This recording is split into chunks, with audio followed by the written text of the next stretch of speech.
Giorno 10 di 11. Escursione termica, ne abbiamo. Benvenuti su Bloggia. Anche stamattina siamo molto in ritardo, sono le 9:30, però ci siamo presi con molta calma visto che è l'ultimo giorno di vacanza. Il programma di stamattina è soft perché oggi è l'ultimo giorno. Volevo andare a vedere Kostandjevika na Krki, che tipo non nel plan ci ha fatto 10 pagine di roba, però è un paese su un'isola e posso anche passarlo. Quello che voglio vedere è Novo Mesto, che mi interessa tantissimo, quindi andiamo a vedere Novo Mesto, che è a mezz'ora da qui, e così ce la prendiamo anche con molta calma, andiamo a fare la spesa, non c'è fretta. E poi questo pomeriggio alle 3, anzi alle 4, cioè intanto non ho ancora prenotato, quindi dobbiamo ancora decidere l'orario, però abbiamo la visita guidata, perché è per forza guidata, alle grotte di Postumia, ma su questo poi ci arriviamo. E poi bisogna venire a casa perché bisogna andare a preparare tutta la roba, che poi domani dobbiamo partire a un orario normale. E guidava qualcosa. Sì. Nuovo Mesto, e qua vendono i panini già fatti e costano neanche tanto, 2,40 €, dipende cosa prendete. Qua è il Cvivek, che è il vino tipico che producono qua, nei dintorni di Novo Mesto, Brzice, Metlika, tutti i paesi qua vicino alla Croazia. Altro vino è la Modra Frankinja, tipo il Cvivek, che è partito con un mix di uva rossa e bianca. Anche vari tipi di vini bianchi, anche vari tipi di grappe, gin, vodka, cose strane, ce ne sono anche qua. Poi potete capire quelle che fanno qua, quelle che non fanno qua, ma il cioccolato della Gorenchka lo fanno credo a Lubiana. Sì, Lubiana. Fanno diversi gusti. E ieri ce n'era anche un altro supermercato, ma qua adesso non lo trovo. Siamo al parcheggio, costa 50 centesimi all'ora, è attaccato a un centro commerciale e si può pagare anche con Easy Park. Poi ci sono dei campi da tennis, questo qua è il fiume Krka, e Novo Mesto, il centro è di là. Adesso facciamo la via principale e passiamo sul ponte dove c'è la vista sulla città e poi vediamo un po' il centro. Mamma, ma questa non so, questa è la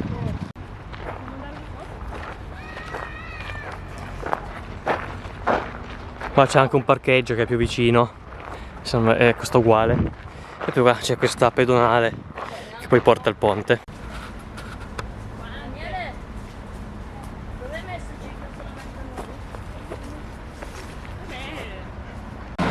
Questa dove siamo ora è Kandiška cesta, che è la via, diciamo, fuori dal centro storico principale di Novo Mesto, e proseguendo di qua si arriva al ponte Kandiški, che è il ponte dove c'è la vista più bella sulla città. Quello lì è il Kandiški Most, o ponte di Kandiški in italiano, e c'è qua la vista, è carina.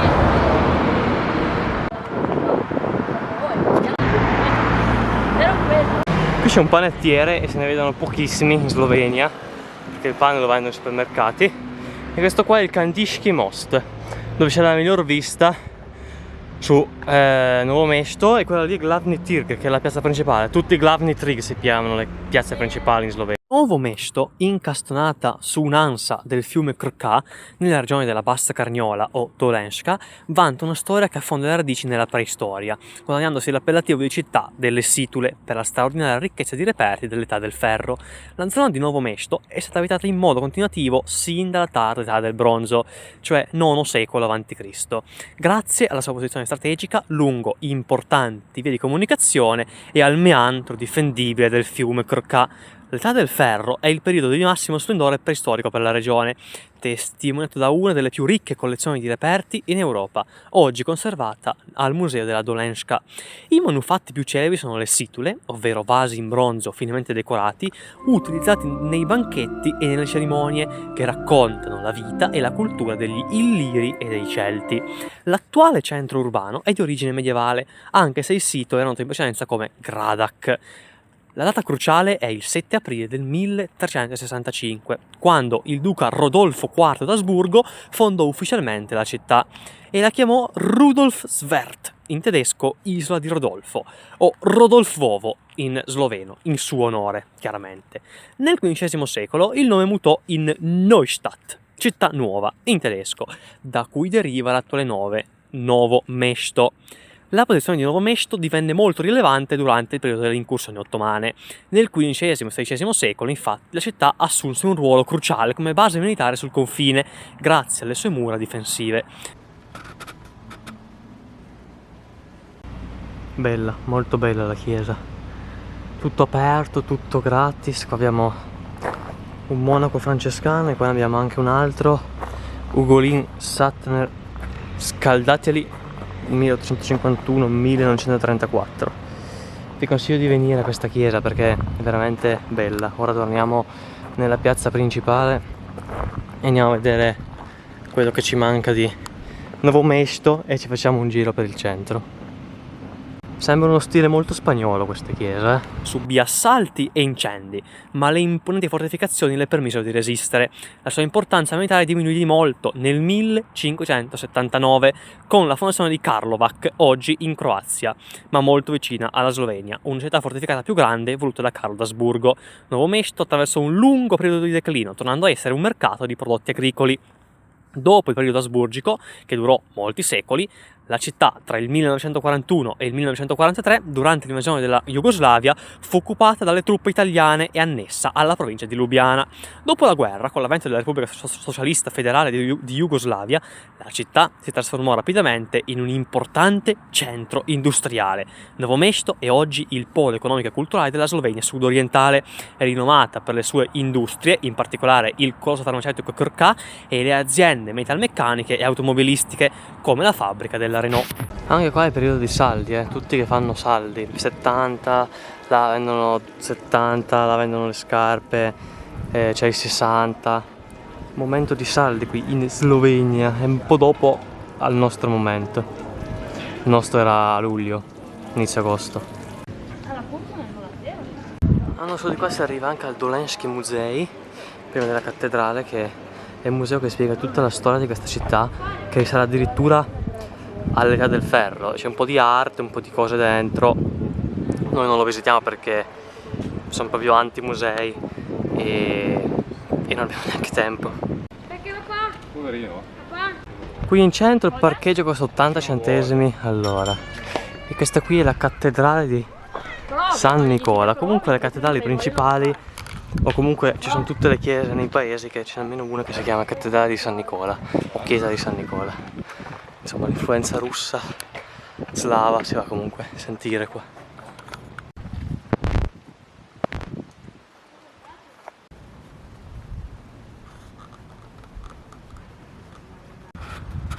Là c'è il centro commerciale dove siamo partiti. Possiamo vedere se qua la chiesa è aperta, ma non riesco a trovare l'ingresso. Questa qui è la diocesi di Nuovo Mesto. Qua è una città molto religiosa, che ce l'ha i frati francescani, qua c'è la diocesi. Oggi vi parlo un po' dell'economia, dei trasporti e della politica slovena, in breve, chiaramente. Partiamo dall'economia. La Slovenia è la più ricca tra le ex repubbliche jugoslave e ha completato con successo la transizione dall'economia pianificata a economia di mercato, integrandosi rapidamente con l'Europa occidentale. È stato il primo paese dell'allargamento del 2004 a entrare nell'UE e nella zona euro nel 2007, segnale della sua stabilità macroeconomica. Il PIL pro capite è elevato, poco più basso dell'Italia, e supera quello di molti altri membri dell'UE e si avvicina alla media dell'Eurozona. Questo si traduce in un alto tenore di vita per la popolazione. L'economia è estremamente orientata all'export, con un'alta percentuale del PIL generata dal commercio internazionale, principalmente con i partner dell'UE come Germania, Italia e Austria. L'economia è basata sull'industria manufatturiera e sui servizi. L'industria è un pilastro fondamentale e comprende settori ad alto valore aggiunto e tecnologicamente molto avanzati, come il settore farmaceutico, con il colosso Krka, che è uno dei maggiori produttori mondiali di farmaci generici, importante, e anche automotive, con aziende come la Renault che producono in Slovenia perché costa di meno che produrre in Francia. Importanti sono anche i settori elettronico, elettrico e metallurgico. Il settore dei servizi è dominante, inclusi in esso vi sono la logistica, le finanze e il turismo, che è in forte crescita, principalmente turismo montano, termale e visita ai siti classici come le Grotte di Postumia e il lago di Bled. Inoltre, se poi vogliamo anche fare il settore primario, la Slovenia è uno dei principali produttori europei di legname e anche di miele. Qua se pagate, comprate il biglietto, poi lo selezionate qua e potete vedere il capitello. Non si entra anche di qua, ma la porta pesa una cosa. Cioè, è veramente... Mamma mia, pesa una cosa incredibile. Sarà tutto rame. Adesso andiamo dalla macchina perché avevamo preso la guida, la visita alle Grotte di Postumia alle 4 e per cui dobbiamo andare alla macchina a mangiare pranzo, che poi bisogna arrivare là alle 3:30, quindi da cui bisogna partire perché c'è un'ora e un quarto, però ci dobbiamo prendere anche un po' con calma.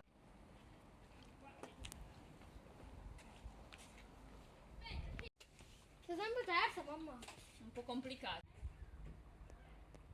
Dolenjski Muzej, che un pezzo si trova anche nel Grad Grun, che è là dietro, a un quarto d'ora a piedi di qua, ma noi dobbiamo andare a mangiare perché se no alle grotte arriviamo domani alle 4 e non oggi, ma la visita è oggi. La Slovenia, pur essendo un piccolo paese, ricopre un ruolo cruciale come crociera di transito tra l'Europa centrale e l'Europa sud-orientale, grazie alla sua posizione strategica.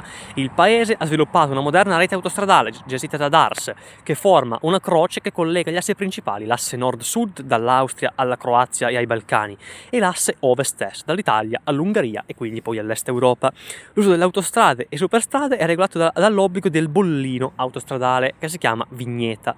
La rete ferroviaria è vitale per il trasporto merci, specialmente in relazione al porto di Koper o Capodistria. Oltre l'80% del traffico ferroviario è internazionale. Sono in corso significativi investimenti, spesso nella sede dell'Unione Europea, per modernizzare le linee e aumentarne la capacità, in particolare il collegamento strategico tra la costa e l'interno del paese, linea Koper-Divača. Capodistria è l'unico porto marittimo internazionale della Slovenia e svolge una funzione logistica di primaria importanza per l'intera Europa centrale: Austria, Ungheria, Repubblica Ceca, Slovacchia. Esso è attrezzato per la movimentazione di tutti i tipi di merci, in particolare container, automobili e prodotti agricoli, ed è fortemente integrato con il trasporto ferroviario. L'unico aeroporto importante e internazionale è quello di Lubiana, che si trova vicino a Kranj, a 30 km dalla capitale. E comunque hanno i treni a gasolio, che fanno un casino della Madonna. Particolare. Carino Nuovo Mesto. Non so se mi è piaciuto più Kranj o Nuovo Mesto, devo pensarci. Però comunque dopo Ljubljana, che è nettamente più bella, qua Nuovo Mesto potrebbe essere secondo me più bella che ho visto qua. Certo, non ho visto Maribor, non ho visto Ptuj, che è sicuramente più bella di Nuovo Mesto, però qua è carino, di sera secondo me carino. Se è l'una e a far pranzo andremo nel Grad Otocec, il castello di Otocec, che si può raggiungere anche in bici o a piedi qua da Novo Mesto, che è un posto che è molto vicino a tante cose, potete raggiungere vari tipi di terme, perché ci sono tantissime terme, tanti posti comunque in bici. Lì il castello di Otocec ora è un hotel dentro, ma lì vicino c'è un parcheggio gratis e c'è un parco dove si può mangiare, perché mangiare qua ci sono troppe zanzare, mentre appunto in 67 posti diversi. Speriamo che là non ci siano zanzare. Tanto lì ci avviciniamo anche di 2-3 minuti rispetto alle grotte di Postumia, così alle 2 partiamo. Ci sono 10 minuti di macchina da qua, mezz'oretta, mangiamo e poi andiamo verso le grotte. Quando poi entrate alle grotte. Bel parcheggio gratis che è anche all'ombra, e qui c'è il nostro amatissimo Grad o castello di Otocec. Dobbiamo fare velocissimi a mangiare. Lì ci sarà un parco dove potersi sedere. Questo qua è un hotel, dentro c'è anche un bar, un ristorante. Dobbiamo fare velocissimo a mangiare perché è l'1:20 e alle 2, anche meno 5, bisogna partire. Nel momento che non penso sia permesso fare il picnic nel parco là in fondo, ci sediamo qua e mangiamo qua. Abbiamo mangiato qui con questa bellissima vista sul Grad e E nulla, cioè 2,49 € per sti panini, alla fine tra compravi il pane, il prosciutto e il formaggio per farvi i panini, con 2,49 € conviene tantissimo, cioè costerà un po' di più, ma alla fine secondo me conviene comprarsi i panini già fatti, così non dovete farveli. Potete fare anche rafting sul fiume, quello là è tutto il parco che poi prosegue anche di là del castello di Otocec, un castello antico, bello, molto bello stare qua. Velocissimo appunto sulla storia del castello di Otocec. Le prime menzioni scritte risalgono al 1252, anche se le sue origini medievali potrebbero essere anteriori. Alcune fonti suggeriscono il 1100 circa. Inizialmente fu costruito sulla riva del fiume Krka, mentre in seguito fu trasformato nell'unico castello d'acqua o insulare della Slovenia, grazie allo scavo di un canale che lo ha circondato completamente. Nel corso dei secoli cambiò numerosi proprietari, ognuno delle quali lo modificò un po'. Alla struttura originale medievale vennero aggiunti elementi gotici e rinascimentali. Fu distrutto da un incendio durante la seconda guerra mondiale, ma è stato completamente restaurato con cura. Oggi ospita l'Hotel Grad Otocec, un suggestivo albergo di lusso, ed è protetto come monumento culturale di importanza nazionale. Bello, molto bello. Ci sono tantissime piste ciclabili, vedete? Può andare alla parte di Otocec al Smarisco Toplice, dove ci sono delle terme molto importanti, molto molto bello. Sarà anche molto costoso stare lì, però molto bello. È il paese di Otocec, qualcosa del genere. Caffè in Slovenia. Infatti nel parcheggio 4 delle grotte di Postumia, ma ora bisogna fare tutto di fretta perché siamo alle 5, sono le 3:20. Quindi poi soprattutto dopo comunque il parcheggio costa 6 € all'ora, ce ne sono penso 6 o 7, enorme, tutto quasi occupato. Tutto ben indicato, vedete cave entrance, poi c'è la biglietteria, quindi è tutto indicato molto bene. È un parco molto turistico, molto ben organizzato, ristoranti, c'è un casino di gente che è devastante. C'è un casino terrificante di gente, non capiamo dov'è l'italiano. Vedete qua c'è tutte le varie cose d'ingresso e voi in base alla lingua che avete scelto, quindi sloveno, inglese, questo sarà non lo so che cosa, tedesco forse, e italiano, dovete andare. Noi abbiamo, per esempio abbiamo la I, quindi noi per l'ingresso siamo di qua, infatti qua sono tutti italiani, quindi siamo giusti. Almeno che tutti gli italiani non siano sbagliati, ma non penso. Lì credo sia riusciti, infatti sono tutti quelli che si stanno togliendo la felpa. Dentro ci sono 10, tra gli 8 e 10 gradi, quindi è molto consigliabile avere una felpa, una giacca e anche magari pantaloni lunghi. Cise è arrivata la guida, infatti c'è che deve arrivare un quarto d'ora prima mezz'ora prima se dovete fare il biglietto, un quarto d'ora prima invece se avete già fatto il biglietto, perché aprono un quarto d'ora prima. Eccoci qua, ci sono più italiani che tutti gli altri. Ah, che fresco qua. Passando nelle grotte. Qua sembra l'ingresso di un hotel a 5 stelle qua. Lì passa il trenino.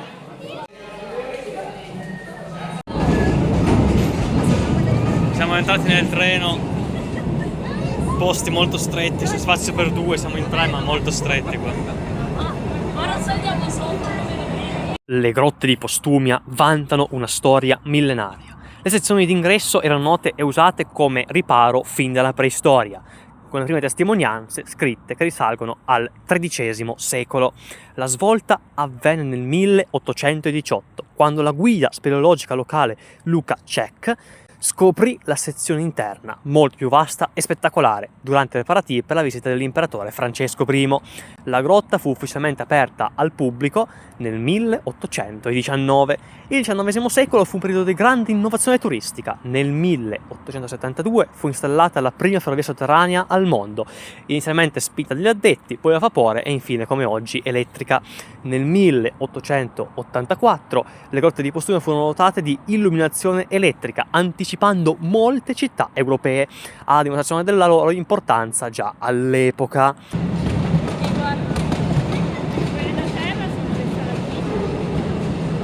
Qua noi ci siamo già fermati E qua inizia il tour a piedi, ma qua dentro, ragazzi, di una bellezza che non potete neanche capire. Le grotte di Postumia sono oggi le grotte più visitate del mondo e rappresentano il più vasto sistema ipogeo del carsismo classico e si sono formate grazie all'azione erosiva del fiume Pivka. Il complesso è vastissimo, con oltre 24 km di gallerie, caverne e passaggi, di cui circa 5 km sono accessibili ai visitatori. Sono famose per gli stalattiti e le stalagmiti, alcune delle quali hanno richiesto centinaia di migliaia di anni per formarsi. All'interno delle grotte la temperatura si mantiene costante tutto l'anno, attestandosi intorno ai 10 gradi. Vi è un tratto di circa 3,7 km che è percorso dal trenino elettrico, che rende la visita un'esperienza unica e permette di coprire lunghe distanze in pochissimo tempo. Ora vediamo alcune curiosità. L'abitante più celebre è il Proteus anguinus, in italiano Proteo, un animale. Sarebbe un anfibio endemico. Finora non ho detto nessuna parola italianamente comprensibile. Comunque è un animale completamente cieco, di colore bianco rosato e sopravvive esclusivamente nelle acque sotterranee. Veniva chiamato il cucciolo di drago dalla popolazione locale, che credeva uscisse dalle profondità durante le inondazioni. Il brillante è la formazione simbolo delle grotte. È una stalagmite alta circa 5 metri, di colore bianco brillante, da qui appunto il suo nome.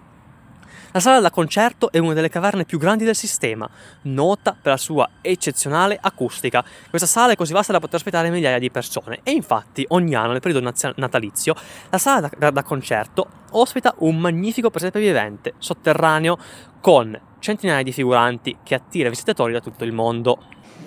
Per indovinarle, potremmo per questo chiamarle sale burre.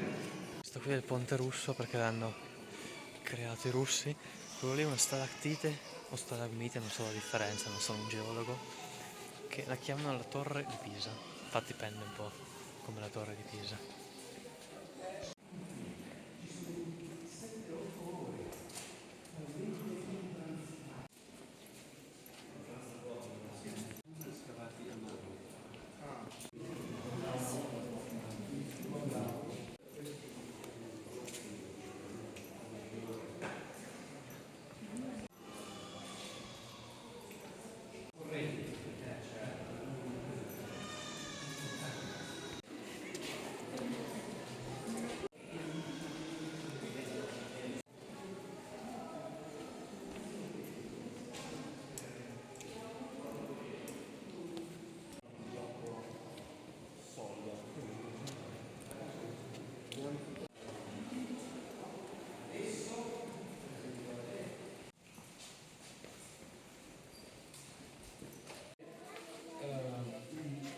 Sono parecchi.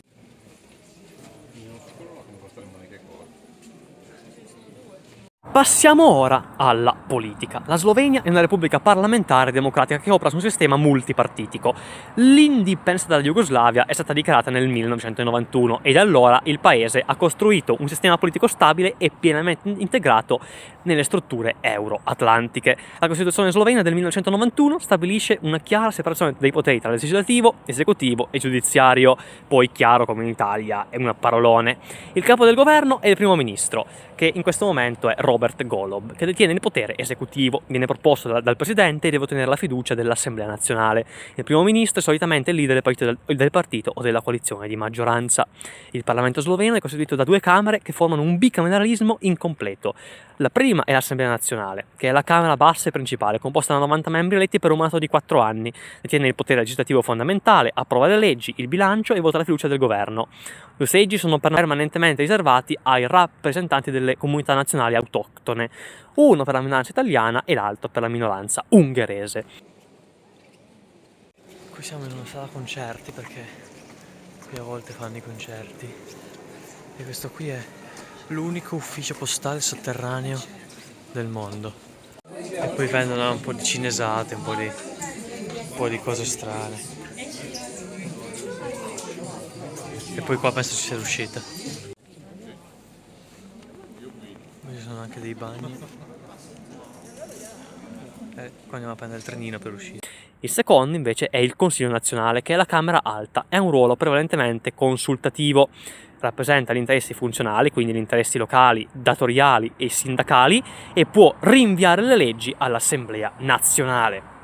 Il Presidente è il capo dello Stato, eletto direttamente dal popolo per un mandato di 5 anni, ha un ruolo prevalentemente cerimoniale e di rappresentanza, ma è anche il comandante supremo delle forze armate.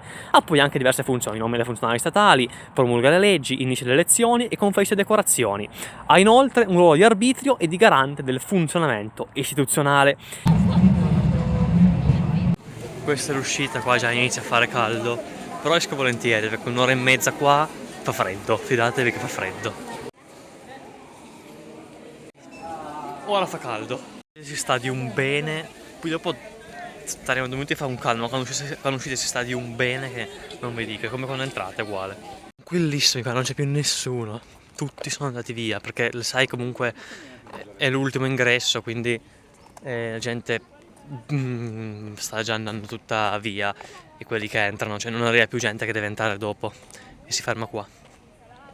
Comunque si sta da Dio, cioè fa caldo, però dopo che stai un'ora e mezza là dentro stai benissimo adesso. Il sistema multipartitico sloveno è un problema, poiché ci sono nuovi partiti che emergono regolarmente, spesso centrati su leader carismatici che ottengono la maggioranza e poi si dissolvono. Le coalizioni di governo sono la norma. Mi ricorda un paese vago, non so se anche a voi risulta lo stesso. Vi è una competizione costante tra un polo di centrodestra conservatore, tradizionalmente guidato da partiti come il Partito Democratico Sloveno di Janez Janša, ex premier, e un po' di centro-sinistra oppure liberale verde, rappresentato da partiti emergenti come il Movimento Libertà di Robert Golob, che è l'attuale primo ministro. Su questioni estere fondamentali la classe politica slovena è largamente concorde. Il paese è un membro attivo dell'Unione Europea e della NATO e la sua politica estera è improntata all'integrazione europea e alla cooperazione internazionale. Sostiene l'invio di armi all'Ucraina e alla Palestina. Prima non c'era parcheggio, adesso c'è posto per 10.000 macchine. Incredibile che appena proprio esce l'ora di punta non c'è più nessuno. C'è anche questo per camper, mi pare che costi 25 euro al giorno, che è tanto perché non c'è nessun servizio. Per le macchine 6 euro al giorno, se invece alloggiate all'hotel Jama gratis. Adesso, visto che siamo a 10 minuti, andiamo a vedere da fuori solamente il castello di Prigiama e poi dopo sono già le 6, quindi ce ne andiamo all'alloggio che abbiamo tutta la roba da preparare e dobbiamo mangiare cena, quindi finiremo di nuovo un orario indecente. Quando arrivo a casa poi vi do tutte le informazioni sul castello e sulla visita e scusate, e alle grotte, però fatemi arrivare a casa, fatemi vedere bene il castello, facciamo tutto con calma dopo. Il camper 20 euro al giorno, se fate anche la notte, altrimenti 12 euro se non fate la notte, e pagare in contanti e con la carta, non c'è Easy Park. La mia era ben corta oltretutto. Qua ci sono diversi parcheggi, ce n'è uno giù e uno lì, e c'è già la signora, qua ti fa pagare la signora, e quindi siamo tornati su e andiamo a vederlo un attimo da qua, perché sto sperando che si veda, perché se no dobbiamo pagare 6 euro al giorno di parcheggio pure qua, e detto proprio sinceramente anche no. Questo qua è il castello incastonato nella roccia, quindi il castello rupestre più grande del mondo. È stato costruito circa 800 anni fa ed è incastonato in una grotta grossa circa 130 metri.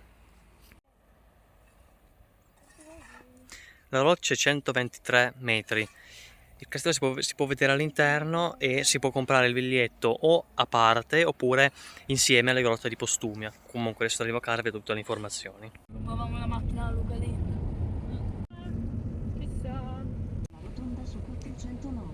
Eccoci per l'ultima volta nella nostra mega villa, poi domani faccio tutto il resoconto finale, ma adesso è arrivato il momento di darvi alcune info sulle grotte.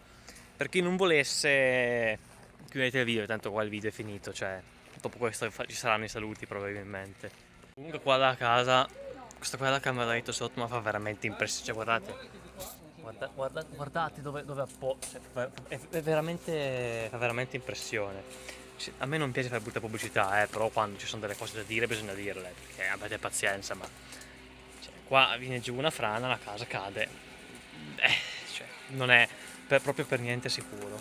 Allora, Allora ragazzi, le grotte di Postumia sono, come vi dicevo, le grotte per lunghezza più grandi del mondo, sono anche quelle più visitate. Gli orari dipende dal mese che venite, comunque vi dico quelli di alta stagione, perché comunque vi lascio il link in descrizione, se venite in bassa stagione vedete, ma comunque gli orari ad agosto ci sono tutti i giorni dalle ore 9 alle ore 18, che è l'ultimo accesso, quindi comunque c'è abbastanza molta scelta di orari. Prenotate i biglietti online perché così non vi fate la coda alla cassa e soprattutto mettete l'ora che volete, se no poi dovete andare alla cassa a fare la coda.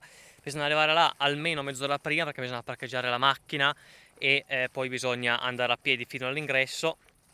Quindi mi raccomando, mezz'ora prima bisogna essere alle grotte, perché un quarto d'ora prima aprono per passare il biglietto. Se avete prendere il biglietto online, se avete prendere il biglietto alla cassa, andate anche un'ora prima perché poi potete trovare coda. Detto questo, quanto costano i biglietti? Allora, potete fare i biglietti, diciamo che possono essere sia compresi di Expo e un altro tipo di e il vivaio dove vi fanno vedere, diciamo, gli animali, e quello costa da 44,40 € per adulti e bambini poi è sempre a scendere. Solo le grotte 34,50 € gli adulti, i bambini chiaramente sempre meno. Grotte più castello 49 €, tutto compreso, quindi grotte, castello, vivaio e Expo 58 €. Poi ci sono anche varie altre possibilità, tra cui i 22,50 € della visita singola al castello di Preggiama. Per quanto riguarda le grotte, è tutto molto ben organizzato, quindi andate al parcheggio, poi seguite le indicazioni. 6 € al giorno per il parcheggio è tanto. Poi nella Slovenia sono i parcheggi che sono tutti a pagamento, tutti a pagamento qua in Slovenia, quindi questo è un po' un grosso problema perché non è economica la Slovenia per quanto riguarda i turisti, e, e comunque sono tutte linee dintorni, poi è molto facile arrivare. E dopo dentro ci sono 10 gradi, anche meno in certi posti, in certi punti, per cui copritevi, perché io ho visto gente in maniche corte ma aveva anche abbastanza freddo. E poi niente, la visita è quella. Altri consigli utili, detto proprio sinceramente, non ne ho. Magari andate al mattino o all'ultimo alla sera, così non c'è tanta gente. E nulla, questo era quello che avevo da dirvi. Sono molto belle le grotte, certo dopo un chilometro che avete fatto, dopo vi rompete anche un po' le scatole perché sono tutte uguali, sì, non vedevo l'ora di uscire sinceramente. Però questo è. Io vi do appuntamento ragazzi al prossimo video, perché noi ora andremo a mangiare, prepariamo la roba da caricare in macchina. Noi ci vediamo in un prossimo video, ore 19:30, mercoledì prossimo. Ciao a tutti da Ploggia.